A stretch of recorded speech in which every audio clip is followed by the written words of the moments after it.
Welcome to the session on abnormal psychology, Module 2, Session 10. A quick recap. In the previous session, we covered the structure of personality, that is, the ego, id, and superego, with various examples. In today's session, we will cover the psychosexual stages of development. Psychosexual stages of development consists of five stages, that is, the oral stage, anal stage, phallic stage, latency stage, and genital stage. The oral stage is observed amongst infants between the age of 0 to 2 years. The erogenous zone is mouth, and the infant achieves gratification through oral activities, that is mostly thumb sucking, feeding, and babbling. The anal stage is observed amongst children between the ages of 2 to 3 years. The erogenous zone is bowel and bladder control. The child learns to respond to some of the demands of society. The third stage is the phallic stage, and it is observed amongst children of the age group 3 to 7 years. The erogenous zone is genitals.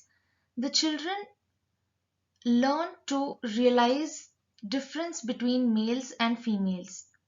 The fourth stage is latency stage. It is observed among children between the age of 7 and 11 years. The erogenous zone here is that they do not have any sexual feelings and it is inactive. The child continues his or her development, but sexual urges are relatively quiet. The last stage is the genital stage. It is observed among all the adults above 11 years old. The erogenous zone is maturing sexual interests. The growing adolescent shakes off old dependencies and learns to deal maturely with the opposite sex.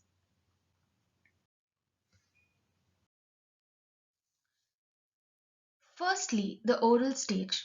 Because the infant is entirely dependent upon caretakers, the child also develops a sense of trust and comfort through this oral stimulation.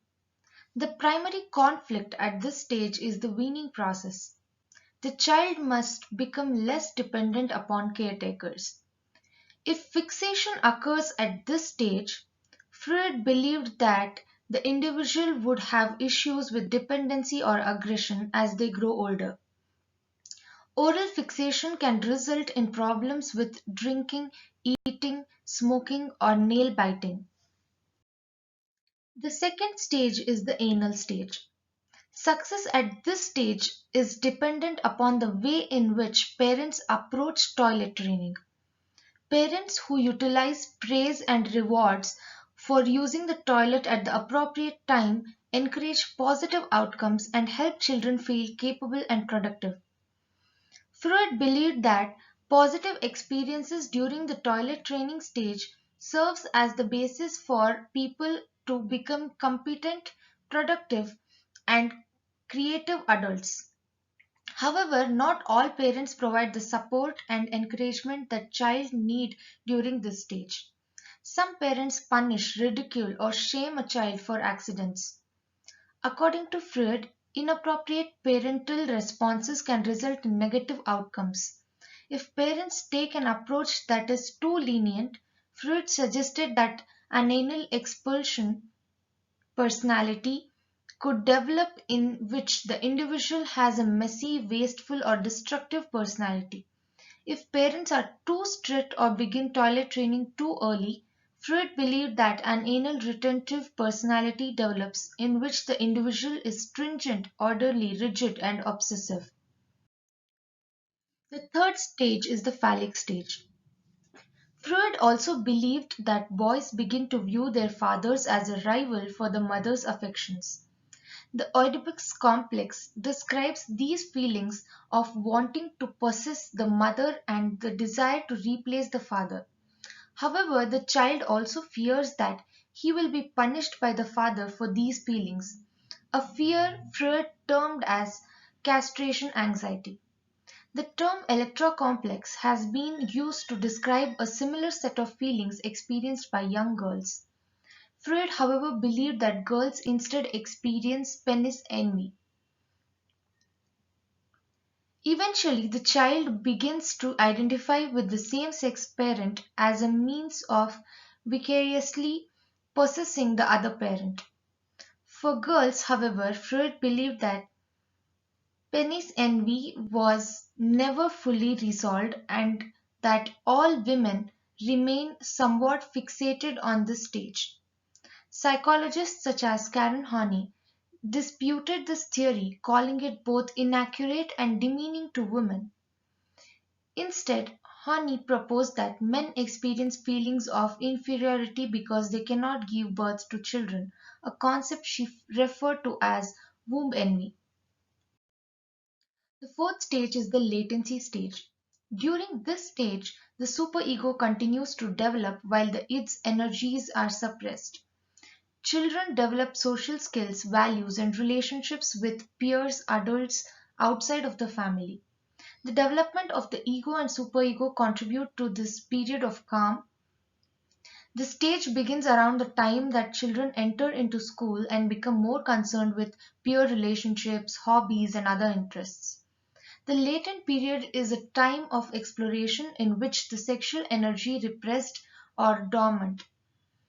This energy is still present, but it is sublimated into other areas such as intellectual pursuits and social interactions. This stage is important in the development of social and communication skills and self confidence. As with the other psychosexual stages, Freud believed that it was possible for children to become fixated or stuck in this phase. Fixation at this stage can result in immaturity and an inability to form fulfilling relationships as an adult. The fifth stage and the last stage is genital stage. The onset of puberty causes the libido to become active once again. During the final stage of psychosexual development, the individual develops a strong sexual interest in the opposite sex. This stage begins during puberty but lasts throughout the rest of a person's life. Where in earlier stages the focus was solely on individual needs, interest in the welfare of others grows during this stage. The goal of this stage is to establish a balance between the various life areas. If the other stages have been completed successfully, the individual should now be well balanced, warm, and caring. Teens in the genital stage of development are capable to balance their most basic urges against the need to conform to the demands of reality and social norms. There are several criticisms for this theory, that the theory is focused almost entirely on male development with little mention of female psychosexual development. His theories are difficult to test scientifically. Concepts such as the libido are impossible to measure and therefore cannot be tested. The research that has been conducted tends to discredit Freud's theory. Future predictions are too vague. How can we know that a current behavior was caused specifically by a childhood experience? The length of time between the cause and the effect is too long to assume that there is a relationship between the two variables. Freud's theory is based upon case studies and not empirical research. Also, Freud based his theory on the recollections of his adult patients, not on actual observation and study of children. The theory focuses primarily on heterosexual development and largely ignores homosexual development. Summarizing the section covered psychosexual stages of development. We also covered the five stages of psychosexual development and the focus area of the body.